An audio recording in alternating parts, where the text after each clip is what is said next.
Okay, great, whenever you're set. So, who drives through 295 in Belmar? Because it is a nightmare. There's a lot of traffic, there's a lot of construction, and it may be overwhelming.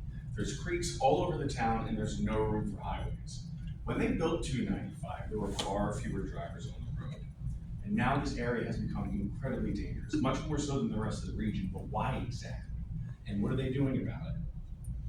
I've been following this project for at least a decade. I used to work in the industrial park nearby, and I know far more about it than I should. There's a lot of history and geography involved with this project, not to mention the amount of studying and planning it takes to get here.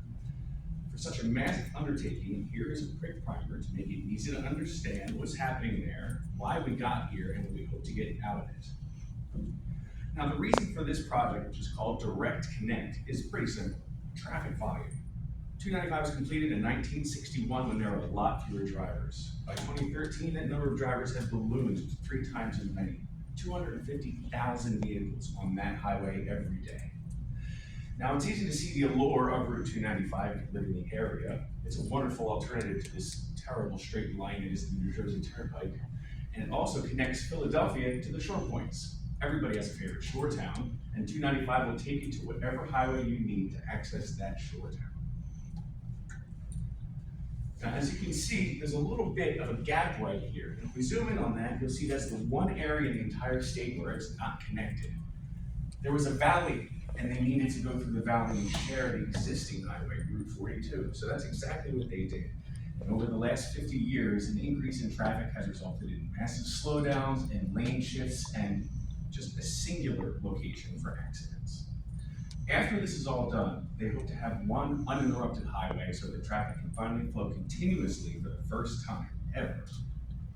Now, the first part of this that they needed to do was preliminary studies, which involves everything from measuring the noise level in the ambient neighborhood to taking soil samples. And they started by investigating the possibility of a full-scale, full-speed realignment in 1985. But one of my favorite parts is their visualizations of the effects to the neighborhood environment. Like, hey guys, you know that ball field down the street? It's gonna look like this now. Is that okay? And so forth. The next step is the design phase. Now, according to a press release from the Christie administration, March 11, 2013, after extensive community involvement, 26 unique alternative designs were entertained, which were subsequently reduced to 4 and then 1.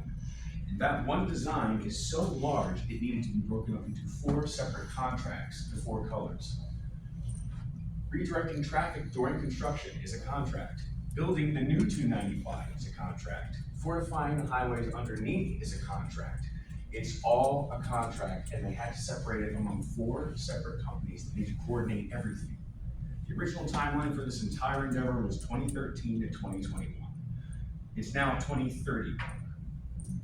And just to show you a little bit as to why that happens, this is a temporary bridge that they had to build, because the Browning Road Bridge is not strong enough to support the new 295 above it, but it carries far too much traffic to close it.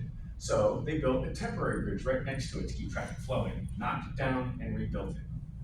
Hopefully, and this is where we stand right now, when everything is done, the new 295 will come down around here, and the rest of it, this mess of ramps, will be returned to nature. So, today, we went over what exactly is going on in Belmar, how we got here and why it's needed, and what we hope to get out of it. So, maybe we can all exercise a little bit more caution and patience when traveling through that area, at least until 2020.